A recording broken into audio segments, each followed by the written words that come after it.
For a year and a half now, VZU and Fly for Future have been working together on a project which aims to develop an autonomous platform. This focuses on navigation and the autonomous detection of defects in space. A system that is capable of fully automatic operation in interiors, in complex industrial halls, and between structures and beams. We are striving to ensure that such a system is capable of safe and efficient navigation, as well as visual or other inspection, that's also automated based on onboard data.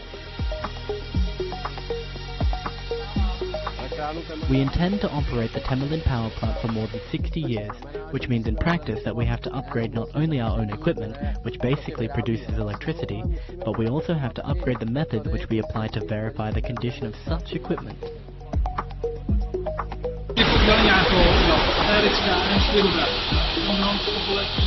We launched drone inspections a few years ago, knowing that we'd have to enter development and that we'd have to try to keep pushing the boundaries further.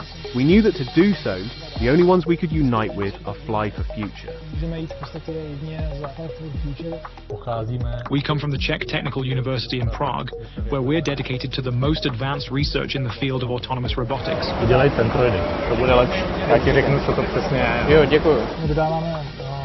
We provide artificial intelligence that can currently register and locate various indications. In particular, our portfolio currently includes corrosion and defects in reinforced concrete, and we'll have a package for fluid leaks.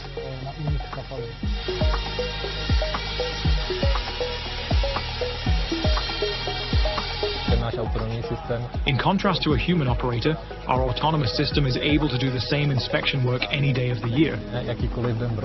It's able to change its route according to what the environment looks like at that moment, and actually reach the place of interest. It's even able to automatically analyze whether any given defect is getting bigger. A drone can do things that would take workers days or weeks to do in just a few hours, so then we can carry out the inspections more efficiently, obtain much more detailed results, and in a way that is much safer for the workers.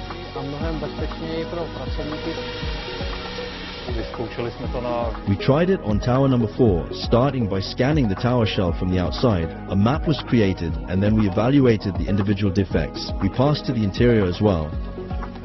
The next step is actually inspecting both pressure and non-pressure closed tanks and some larger pipelines. When we need to do some visual inspection of the shell, we often have to put up scaffolding. The scaffolding is expensive. Most of all, a drone can fly around and inspect 100%, which is impossible from scaffolding, so the drone is ideal for this.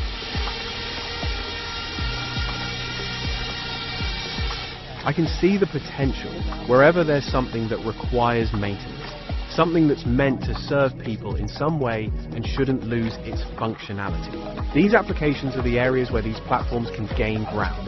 Nowadays, a human is needed to get into those places. A drone can actually get in, but it still needs a human operator. What will make our solution unique is that it will basically find the route and seek out the solution itself.